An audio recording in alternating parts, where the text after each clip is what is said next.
बताती हूँ। बीजक तो जानते हो ना, सुने हो कि नहीं? बीजक कोई है, क्या है बीजक? कबीर साहब की मुख्य वाणी, उसी को पढ़ता हूँ, उसी को पढ़ाता हूँ। कोई मिल जाता है तो उसी पर चर्चा करता हूँ, सभा में भी उसी की बात है। मेरी बात मैं अभी तक कुछ कहता ही नहीं, जो कुछ है सदगुरु कबीर ने हमको जो दिया है उसी का हम प्रचार प्रसार करते हैं। सदगुरु कबीर ने जो दिया है वो एक एक आदमी के लिए, वक्ता के लिए भी है और श्रोता के लिए भी, सबके लिए। ये धार्मिक प्रोग्राम होता है वो कहाँ से चालू होता है? जितने भी धर्म के बाबत में चर्चा होती है वो शुरुआत कहाँ से होती है? भक्ति से। कहीं ना कहीं किसी ना किसी के प्रति आपके मन के झुकाव हो जाना, उनके प्रति प्रेम होना, आस्था होना, ये भक्ति का रूप है। सदगुरु कबीर साहब ने हमको कहा कि आप भक्तिवान तो हैं, किंतु जहां नहीं है वहां आप सिर झुका रहे हो तो कुछ मिलने वाला नहीं। जहां से आपको कुछ मिल सकता है वहां यदि आप अपने आप को समर्पित करते हो तो वहां जरूर आपको फायदा हो। आप किसान हैं और बिल्कुल पत्थर में आप बीज आपकी बढ़िया है, बीज में कोई खामी नहीं। आप मेहनती भी है, मेहनत करने में भी कोई आपकी कोई कसर नहीं, किंतु ऐसी जगह आप उसको डाल रहे हैं, कहां डाल रहे हैं? पत्थर में डाल रहे हैं। या कई जगह खारी जमीन होती, खारी जमीन समझे, नमकीन, जहां घास भी पैदा नहीं, वहां यदि उसको आप डालोगे तो आपके अकेले समर्पित होने से कुछ फायदा नहीं होगा, आपके मेहनत का भी कोई फल नहीं मिलेगा। जो कुछ भी करोगे बल्कि और चौपट हो जाए। कबीर साहब ने इसलिए कहा कि कुछ ऐसा साहब खोजो, साहब ऐसा होना चाहिए जो पूरा होना चाहिए। पूरा, अधूरा नहीं। पूरा किसको कहते हैं जानते हो? पूरा सब काम जो पूरा हो जाए, ऐसा पूरा साहेब से ये सब विधि पूरा हो। ये कबीर साहब की साथी।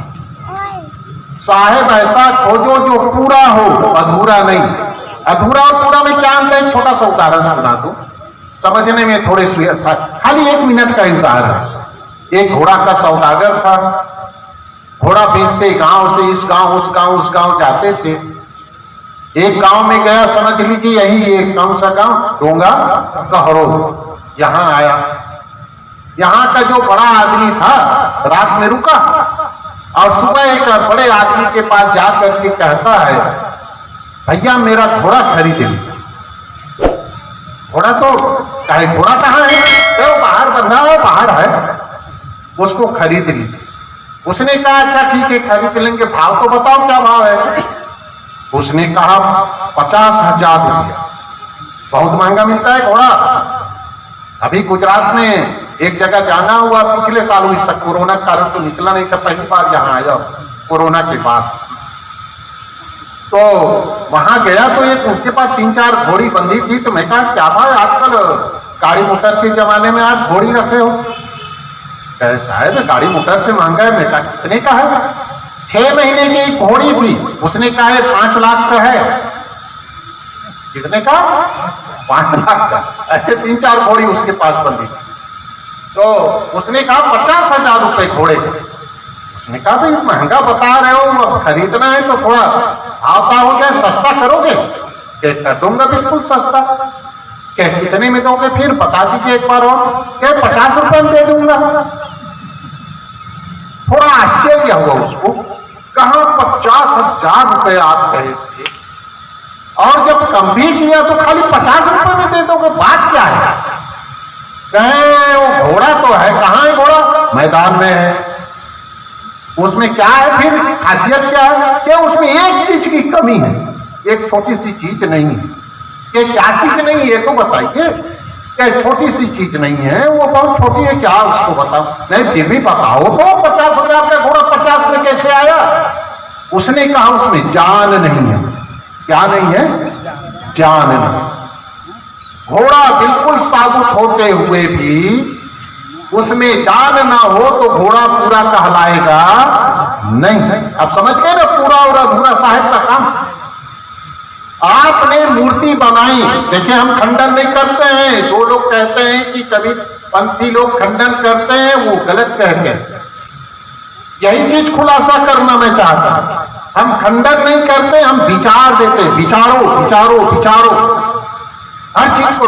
आप जब सब्जी लेने जाते हो तब एक एक चीज को आप विचार करके लेते हो। कोई भी आप कपड़ा लेने जाते हो कुछ भी खरीद लेते हो क्या? हा?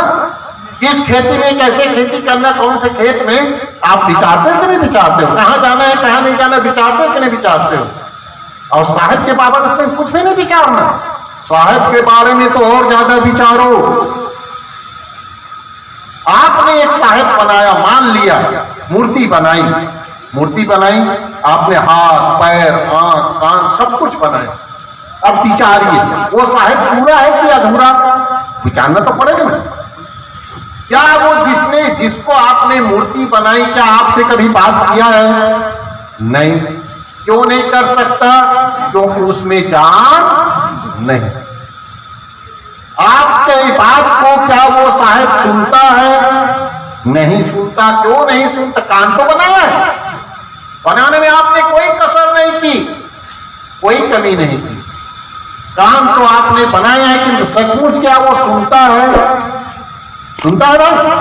नहीं। तो फिर भी आप उसके सामने भजन सुनाते हो, तुम्ही हो माता पिता क्या तुम्हें कहते हो, वो सुनता ही नहीं है, फिर उसको सुनाना कैसे? अच्छा आपने उसकी आंखें बनाई है, आंखें बनाई है तो क्या वो देखता है?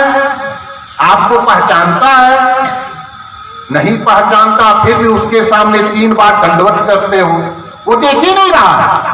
अब सोचिए किसी के यहां आप जाओ, आपसे बात न करे, देखिए विचारिया, किसी आप संबंधी के यहां जाओ, आप उसके यहां इको बंद कर दो भाई, इको थोड़ा गड़बड़ कर रहा है। आप किसी के यहां जाओ, आपको प्रेम से बुलाया है, आप पहुंच गए उसके घर, आप नमस्कार करो, वो आपकी तरफ देखता ना। आप उसकी बंदगी करो, कुछ भी नहीं बोलता है। आप उसको टुकुर टुकुर देखते रहो, आगे पलक भी नहीं मारता हो। आप उनसे कुछ कहना चाहते हो, कुछ भी नहीं बोलता है। आप उसके यहां और कभी जाओगे? आप विवेकी तो हैं, आप विवेकी हैं, किंतु ऐसी जगह आप जाते हो, सिर झुकाते हो, जो सचमुच न बोलता है, न खाता है, न पीता है, न कुछ भी क्रियाकलाप नहीं करता है। साहब कहते हैं पूरा साहब की सेवा, अधूरा साहब की नहीं। हम वही काम नहीं करते, करते सब कोई भक्तिवान हो, सब कोई भक्ति हो। और कोई विवेकी यहां ऐसा नहीं है कोई अविवेकी है, सब कोई विवेकी हो।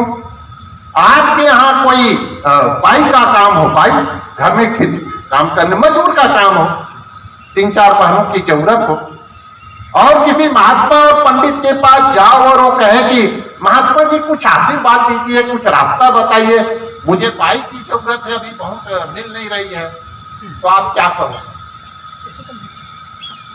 बाई आवाज कैसे कर?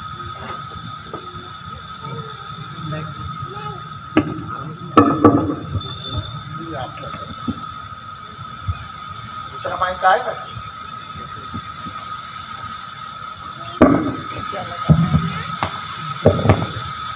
आज किसी के यहां देखिए, सोचिए आप कोई बाई की जरूरत हो, महात्मा और गुरु के पास जाएं,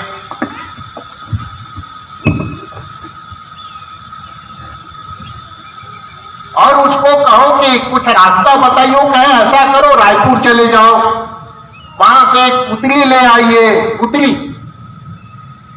और उसको मैं प्राण प्रतिष्ठा कर दूंगा, आपके यहां सारा काम वो करेगी, मानोगे? अरे भाई विवेकी हो ना, कैसे मान जाओ? आपको खेती करना है, अभी खेती का भी क्या नाम है, रोपा वोपा चल रहा है, कई जगह देखा हूं आते समय। रोपा आपको लगाना है, खेत को मताना है और कहे आपको बैल की जरूरत है, महात्मा के पास चले गए, गुरु के पास चले गए, पंडित के पास चले गए, और पंडित ने कहा कि उसको आप कहे बैल नहीं मिल रहा है, क्या करूं? उसने कहा जयपुर चले जाओ, वहां से नांद बैला ले आओ। नांद बैला तो जानते हैं ना, मैं प्राण प्रतिष्ठा कर दूंगा, घर का सारा काम, तो खेती का सारा काम करेगा, मानोगे? नहीं मानोगे। किंतु अब देखिए हम मूर्ख कहां बनते हैं, अनाड़ी कहां बनते हैं। उसी पंडित के पास हम जाते हैं और कहते हैं भगवान मुझे कल्याण चाहिए, मुझे बोध चाहिए, मुझे ज्ञान चाहिए, मुझे मुक्ति चाहिए, मुझे स्वर्ग चाहिए। और वहां जाते वो क्या देगा, इतना बड़ा ठाकुर जी दे देगा, झोला से निकालता है, वो भी बाजार से खरीद के लाया है, खुद बनाया नहीं है, वो भी किसी कलाकार से बनवा करके लाया है, और वो आपको दे देता है खरीद करके, लीजिए। आप 1000 रुपए वहां पर चढ़ाते हैं और जिंदगी भर उसमें पैर धोते हैं, जिंदगी भर। वहां क्यों उपयोग नहीं करते हैं भाई इस विवेक का? जो पुतली घर का काम नहीं कर सकती, जो नांद बैला खेती का काम नहीं कर सकता है, वो नकली ठाकुर जी आपका कैसे काम करेगा? ओरिजिनल ठाकुर जी चाहिए। उसी को कबीर साहब कहते पूरा साहेब से। पूरा साहेब की सेवा करोगे तब आपका कल्याण होने वाला है, अधूरा साहेब से कल्याण नहीं होगा। हम अधूरा साहेब की सेवा करते हैं, समझ गए ना पूरा कौन है अधूरा कौन है? कबीर साहब ने यही बताया कि जिसके सामने तुम नतमस्तक होते हो वो पूरा होना चाहिए। वो कैसा है? विजय का एक उदाहरण देता हूं। कर विचार, पूरा साहेब कौन होता है? कर विचार विकार परिहरि तरण तारण सोय। विचार करो, और विचार पहले विचार करने की बात कर रहे। देखिए विचार एक ऐसी चीज है जो आदमी को आदमी भी बनाता है और आदमी को शैतान भी बनाता है। यही विचार है। अभी देखो ना कितना आंदोलन चल रहा है। कोई कह रहा है नहीं कृषि का कानून बहुत सुंदर है, और कोई कह रहा है कृषि का कानून बहुत खराब है, सब डूब जाएगा। विचार ही तो है। कोई समर्थन कर रहा है तो कोई विरोध कर रहा है। विचार ही तो है। कोई आदमी यहां सत्संग में आकर के बैठा है और विचार ही तो है। कोई आदमी ताश खेल रहा होगा, कोई आदमी बाटल चढ़ा रहा होगा, कोई आदमी गांजा चढ़ा रहा होगा, विचार ही तो है। एक विचार आपको यहां ले आया, एक विचार उसको कहां ले जाता है? कबीर साहब कहते हैं वो विचार करता, विचार परिहरि और विकार परिहर, विकारों का परित्याग करता हो। विकार क्या है? गलत चीजें। जीवन में जो जो चीजें गलत है, गलत आती है। जैसे आप झाड़ू लगाते हैं, झाड़ू किसके लिए लगाते हैं? जो गलत चीजें हैं उसको झाड़ करके बाहर निकाल देते हैं। तो कर विचार विकार परिहरि तरण तारण सोय। साहब कहते हैं वो तर जाता है। वो क्या है? वो तरण है, वो तारण है। वही तरता है, वही लोगों को तारना है।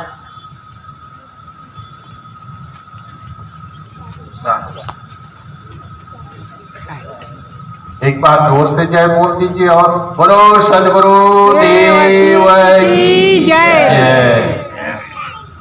तो मैं कह रहा था कर भी पूरा साहेब कौन कहलाता है? कर विचार विकार परि, जो विचार करता है अपने जीवन में जितने विकार है उसको परित्याग कर दिया है। कर विचार विकार तरण, वो तर गया है। तारण वही दूसरे को तार सकता है। कहे कबीर भगवंत, कबीर साहब कहते वो भगवान है, पूरा भगवान। कहे कबीर भगवंत भजो, उसका भजन करो, दुतिया और ना कोई। साहब ने आपको बाधा खींच दिया, दूसरे के पास और जाने की क्या जरूरत है? जब आपको पूरा साहब मिल गया तब अधूरा की क्या जरूरत थी? साहब यही बात कह रहे हैं कि भक्ति के मार्ग में जब आना हो तब हर चाहिए पूरा साहिब चाहिए, ओरिजिनल। ओरिजिनल नकली कभी काम करने वाला नहीं है। सब चीज आपको ओरिजिनल। अभी लड़की लड़के की शादी करना है तो कैसे करते हैं? फोटो दिखाते हैं। लड़की वाला अपने लड़की का फोटो लेके चलता है, लड़का वाला अपने लड़के का फोटो लेकर चलता है। जब आपको पूरा रिश्ता जोड़ना है, नहीं भाई ये घर बढ़िया है, द्वार बढ़िया है, सब चीज बढ़िया है, अब शादी किससे करोगे? वो फोटो से कि ओरिजिनल से? ओरिजिनल से कर। अब देखो भाई विचारों में खंडन नहीं कर रहा हूं भाई, मैं कह रहा हूं खंडन हम नहीं करते। आप विचारो, आप ओरिजिनल से शादी करते हो ना। इसी प्रकार से किसी पंडित के पास गए, गुरु के पास गए, महात्मा के पास गए, ठीक है फोटो दिखा दिए, भगवान का फोटो है, किंतु मुलाकात ओरिजिनल से तो कराने का जिम्मे लेना चाहिए ना। जब तक ओरिजिनल आपको पास नहीं मिलेगा, असली भगवान आपको नहीं मिलेगा, कभी कल्याण होने वाला नहीं है। अभी ठंडी यहां पड़ रही है तो हीटर का फोटो, हीटर नहीं, ओरिजिनल नहीं, हीटर का फोटो ला के ऐसे लगा लोगे कमरे में, आपका कमरा गर्म हो जाएगा क्या? ठंडी चल रही है, स्वेटर आजकल होता है, स्वेटर आप बजा, ओरिजिनल स्वेटर नहीं, उसका फोटो छाप लीजिए और इसे सीने में चिपका लीजिए, आपकी ठंडी चली जाएगी क्या? नहीं जाएगी। सब जगह ओरिजिनल चाहिए। खाना ओरिजिनल चाहिए, पीना ओरिजिनल चाहिए, माँ बाप ओरिजिनल चाहिए, डॉक्टर ओरिजिनल चाहिए, मास्टर ओरिजिनल चाहिए, सब ओरिजिनल चाहिए। भगवान नकली साहब, नकली नकली साहब से किसी का कल्याण होने वाला, ओरिजिनल से सबका कल्याण होगा।